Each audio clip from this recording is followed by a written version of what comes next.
Homer ushers in Palestinian state. Catastrophe hits America. One of America's greatest times of need. Israel refuses help to America. Israel is attacked. America sends troops. Chaos reigns as Americans protest help to Israel.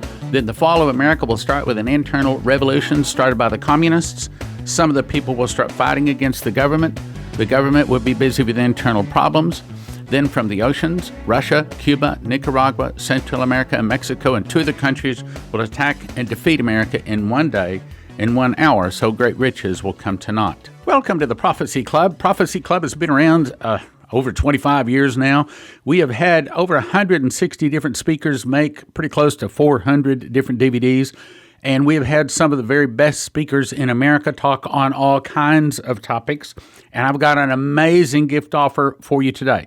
Since we have a lot of new listeners picked us up on YouTube, let me briefly explain what it is. I'm going to cover this quickly. We're going to get to the audio of the DVD. Then at the end, I'll explain more in detail what the offer is.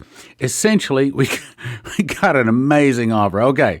Yeah, I'm calling it the Occult Holiday Gift Offer. As you know, some of our holidays in America are not exactly based upon Christianity, putting it lightly. So we've got 5 DVDs. That's right, 5 DVDs, 4 titles, valued at $140 today. We're offering them for a gift of $40 to the ministry. $40 will get you 5 DVDs, 4 titles. Here they are. What's Wrong with Halloween? Occult Holidays Revealed, America's Occult Holidays, and Occult in Your Living Room, which is a double DVD. Now, I'll tell you more about them at the end of the broadcast. Today, we're going to be listening to Doc Marquis. This guy was raised in a cultic Illuminati family. He attained the rank of third-degree Master Witch. His family was in the Illuminati for 7 generations, 189 years. That's 7 generations. He says that Christmas is actually an ancient occult ceremony dedicated to the birthday of Tammuz. Easter's shifting date is determined by astrology. Halloween is the deadliest human holiday there is. And he explains all about bobbing for apples, trick-or-treat, jack-o'-lantern, and the Christmas tree. Let's go listen to Doc Marquis in America's Occult Holidays. Many of us normally celebrate various holidays thinking that they're Christian or that they're American ones and that there's nothing wrong with them. What we are going to learn tonight is going to startle most of you. Hopefully it'll challenge you. If nothing else, this information has been kicking up a lot of dirt. I'm not kidding. I have seen reactions that I did not think was going to happen. I am talking about where people literally, I tell you, you'd almost think that they were going to get into a fight over this. But then again, as Christians, we're not supposed to be standing still anyways. We're supposed to be moving and serving the Lord.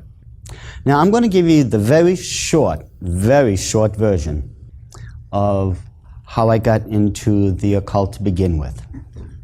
When I say short, I'm not kidding. I have a ton of materials I need to present to you people. When I was 3 years old, I was brought to my dedication ceremony in the Illuminati. Now, this is not unusual. Many people here in the Christian community, you will take your children, you'll bring them to your various churches, your denomination, what have you, and you'll offer them up to God, correct? Well, in the occult world, they're doing the same thing, except they're offering their children up to Lucifer. Now, this is nothing unusual. It really isn't. For the occultists, this is a normal practice. When you look at anything in the occult, all you have to do is compare it to the Bible. You're going to find out just about everything in the occult was either reversed or perverted from the Holy Scriptures. In the end, you're going to find out that Lucifer has never had an original idea yet. All he did was create a war and think he was going to become God, and we all know what happened then.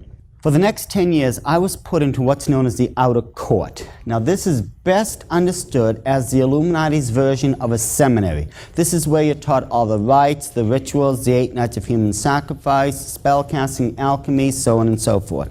So by the time I was 13, at the end of another ceremony, this was my initiation ceremony now, they brought forth a book that was made out of lamb's hide. It's known as the Book of the Dead in the occult. They brought forth a quilled feather and then a ceremonial knife called athame. They sliced my arm wide open, passed me that quill's feather, I had to dip it in my own blood and sign my new occult name in this book. This made me one of them. Isn't it interesting how in the book of Revelation we find out that in heaven there's an angel signing our name in the Lamb's book of life? Again, just another occult counterfeit. For the next 4 years, I was going through the ranks like all other Illuminists, to where by the time I was 17, I became initiated as a high Druid priest, or what's best understood as a third-level witch or a master witch. At that point, it gave me authority over a particular region. Now, a region is a governing area in which, in this case, the third-level witch had full authority over. We had a little bit more than 1,000 Illuminists within this area at the time. A year and a half later, I went into the United States Army under orders from my bosses in the Illuminati. Now, this was not my idea, okay? Don't get me wrong, but I did not go in for patriotic reasons back then. I would do it now, but the Illuminati, since the mid-'60s, have had an ongoing plan in which they were sending in hundreds and thousands of their own people to where they wanted to infiltrate every single military base around the world. Once these bases were infiltrated, they would start setting up their own covens. Now, the reason they were doing this was so that they could recruit key people from the military into their own ranks. And this would help them out tremendously. Let's say you were into communications, and I initiated you into the coven. Well, because you had access to communications, you're one of us. I now have access to communications. If you had access to supplies, I had anything I wanted because you were now one of us. I had access to what you had access to. And unfortunately, the Illuminati is too good at what they do, because as of April 1978, if you check the Army Chaplain's Handbook on Religious Requirements, you will find out that just about every single major occult religion is listed in it. We're talking Satanism, witchcraft, you name it, it's just about there. And it's all legal. They're federally recognized, they have tax exemption, they have priesthood status, and it's all perfectly legal to be practiced on every single military base throughout the world now. And there's nothing we can legally do to stop it. Of course, we weren't going to be told that this is what was really going on, but nevertheless, they did it. Well, to make a very long story short, when I was at Fort Lewis, Washington, a young man, I didn't know him too well, he was just an acquaintance, walked up to me and started a conversation. Shortly after that, he had to leave, but he asked me if I wanted to go to church with him on Sunday. Back then, of course, there was no way you were going to get me to set foot in any church. But I have to tell you the truth. Let me tell you, for the next 3 years, my life literally was a nightmare. Because no matter where I went, and no matter how far I went, there were some born-again Christians just waiting to witness to me.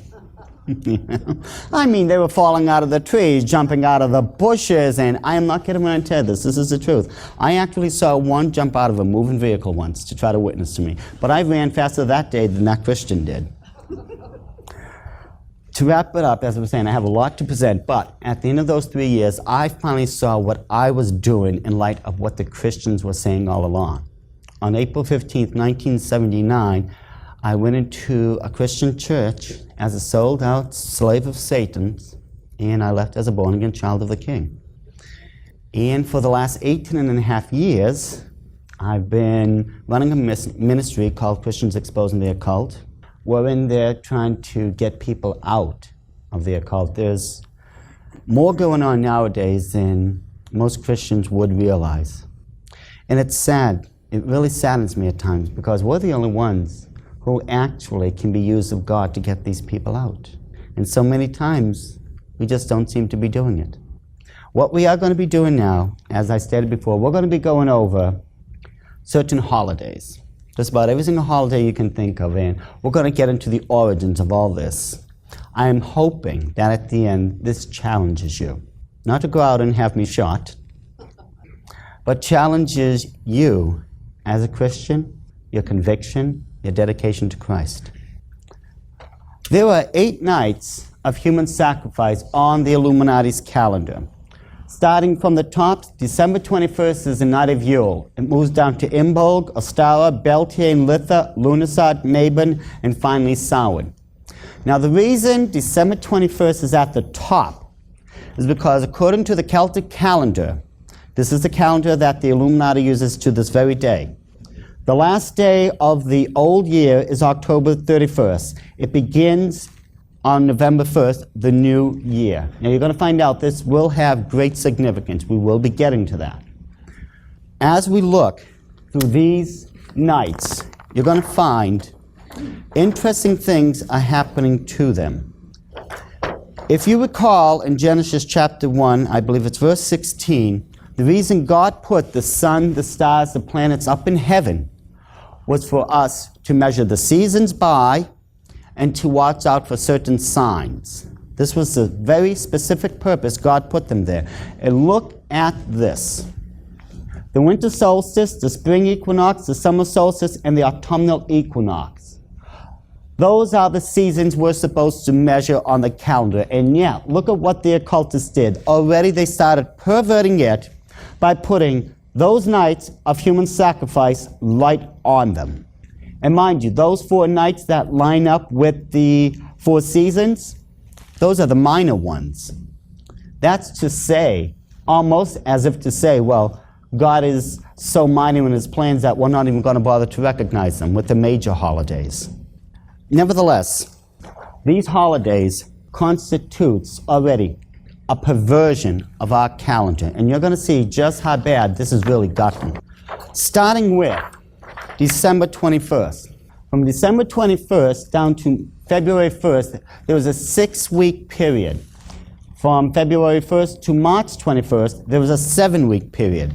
Then notice how the pattern keeps repeating itself. 6, 7, 6, 7, all the way down. And there is a very good reason for this.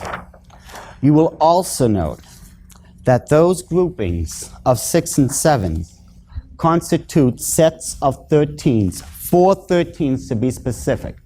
And you're going to see this pattern repeated as we go along. How many people have heard of numerology before? Just raise your hand, please. Right. We all know that numerology is where you take numbers and you assign them to specific letters. There was another system in the occult that's known as Gematria. Gematria will give you the definition to all the different numbers. For instance, 19 is the number for faith, 35 is the number for hope, so on and so forth. The ones we want to concentrate on is the number 6, 7, and 13. 6 is the number for man, 7 is the number for God, and 13 is the number for depravity and rebellion. It's very important to remember this because when we look at these calendars, you're going to find out that by using this numerical pattern, what they are actually stating is that through depravity and rebellion, they're placing man above God. And isn't this exactly what had happened in the great war in heaven when Lucifer and his followers were thrown out? He wanted to be God. It was through rebellion that he was thrown out. And if you remember, the scripture even tells us, for witchcraft is as the sin of rebellion. On this next transparency, we're going to add a couple things. Notice Yule, December 21st at the top. Right next to it, you're going to see Christmas. After that, we drop down to Groundhog's Day, which is on another night of human sacrifice, this one being Imbolg. May Day on the human night sacrifice of Beltane, and Halloween on the human night sacrifice of Samhain. These are just some of the holidays, some of the major ones that we celebrate. And can you see how they're already lining up with these occult Sabbaths? And you're going to find out that there was a reason. As we go through this, you will also note we're going to add different ones to it. This time, we will add Inauguration Day, January 20th, Valentine's Day, February 14th, April Fool's Day, Independence Day, July 4th, July 19th, 1996, which was the Olympic Games. You will note that the next Olympic Games is going to be on the human night sacrifice of Mabon in the year 2000. Now, there was something strange going on with the Olympic Games. How many of you can recall the way that they started the 1992 Olympic Game openings? Does anyone recall what they did? They had an archer take an arrow, and he had it lit, and he shot it into the air. It arced over and landed in the traditional Olympic bowl. This reminded me of the story of Prometheus, how he stole fire from the gods. Take a good look at this next transparency. You will notice that red spiraling object on top of the tower. That is the new Olympic bowl. Do you know what the papers were calling that? That was being referred to as the Olympic Cauldron. And it was being properly referred to as a cauldron for some very specific reasons. First of all, just by looking at it, you can tell that this cauldron is a red one. It had to be red because the first family of the Illuminati, the head of it to this very day, Lord James Rothschild himself, his name Rothschild from the German means red shield. Second of all, you will notice how that cauldron is spiraling down and inwardly. There's a very good reason for that. When witches, especially those in the Illuminati, are concluding a lot of their ceremonies, they will dance in a spiraling formation. The reason it spirals inward is because they're bringing together, supposedly, great metaphysical energies to where at the end of the ceremony, they will release all this through the cone of power, and then it will go out to do whatever they want it to do. It's for this reason that they do that spiraling, because of the spiral dance. Those jet flames up there were 18 of them. The reason there was 18 because it constitutes the triplicity of their favorite number, 6 plus 6 plus 6. That's why there was 18. Now, in the occult world, there are two gods, the god and the goddess. Semiramis is the goddess. Her son/husband, Nimrod, is the god. Now, when you see the crescent moon, this is the oldest symbol that recognizes the goddess, or Semiramis. When you see the five-pointed star, you're looking at what's known as a pentagram. This is the symbol for Nimrod. Now, when you see the crescent moon and the five-pointed star in the center of it, you are looking at the oldest sign in existence that symbolizes both God and goddess, Semiramis and Nimrod. If you will look right here, you will notice this is a crescent moon, and you will see the five-pointed star sitting right in it. If we were to take that out, you would see another crescent moon here with a second star right above it. And then after that, the last crescent moon under the bottom with that yellow star up there. This is the new emblem for the Olympic game.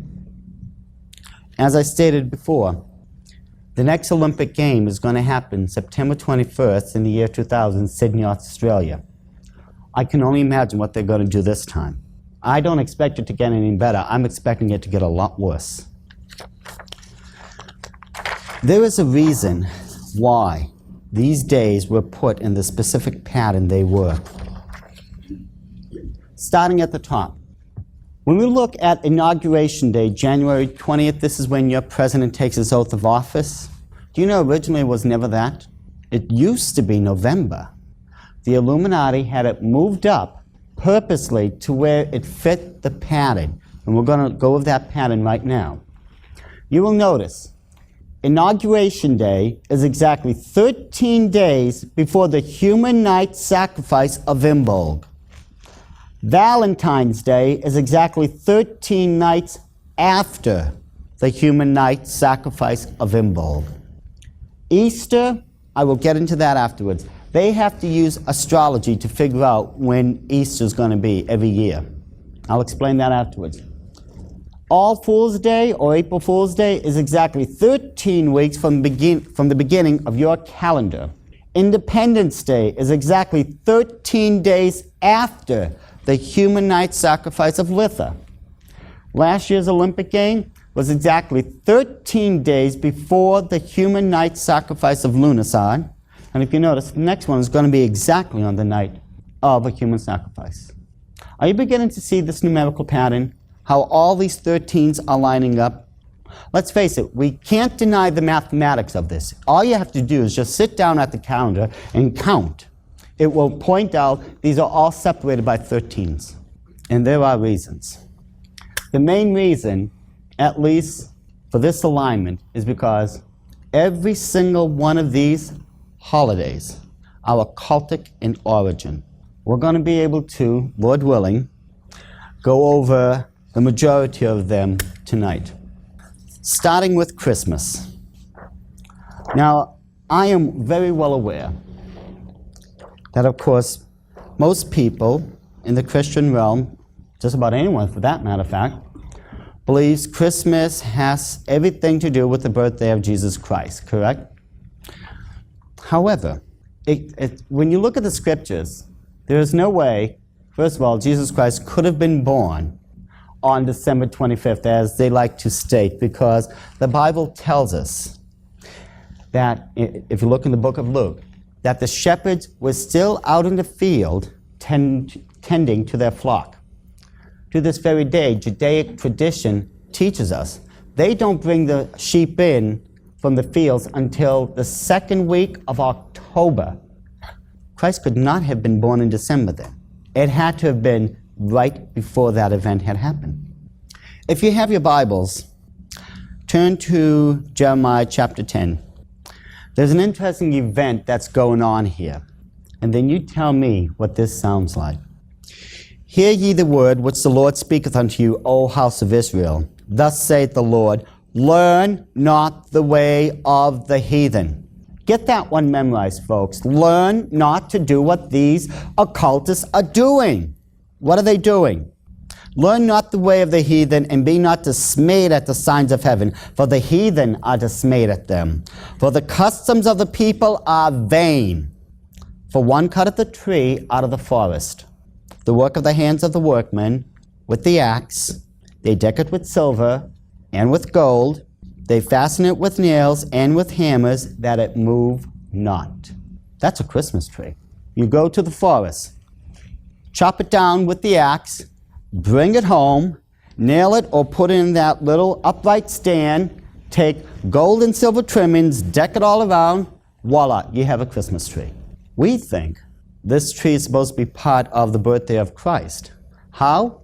That one's still a mystery to me. But I have to tell you, when you look at the occult religion, you're going to find out that there are very specific trees that are very sacred in the occult realm. Just a couple examples I put up here. The oak tree is the most sacred of all the trees for the Druids. The Druids were the high priests of the Celtic tribe. As a matter of fact, the name Druid from the ancient Gaelic means the men of oak. The Egyptian, well, they had plenty of palm trees around there. That became a very sacred tree to their god Ra. And of course in Scandinavia, where Odin was supposedly the chief god of the entire pantheon, he wanted the fir tree. Now, these people in the occult nowadays, they are still taking gold and silver decorations, putting it on their trees. A lot of them are taking cookies, putting them on the trees also after they baked them. They will take chestnuts, tie traditional Christmas color ribbon around them, or I should say Yule ribbons. See, you call Christmas what it is. The occult, it's properly known as Yule. We'll get to that. But they will take the traditional colors, either red or green, tied around chestnuts, and hang it from the tree. This is how just, some of the items became part of your so-called Christmas holiday. It is also, if you remember, the five-pointed star, the pentagram, is the oldest symbol that represents Nimrod. See, in the occult world, from November 1st all the way through April 30th, the god is in charge. He will rule over the world for those 6 months. After that, the goddess takes over. At this point of the season, he is known as the winter god. He is also commonly referred to as the horned god, the stag god, the god of the hunt, so on and so forth.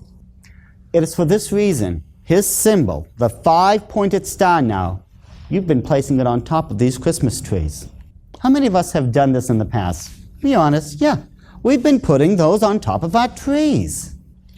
In the old days, of course, what they used to do, they would take candles, put them on the branches of the trees and light them.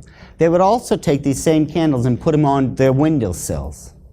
But you got to remember, this time of the year, the nighttime is longer than the daytime, correct? What this candle does is send out light. Now this is according to the occult belief now.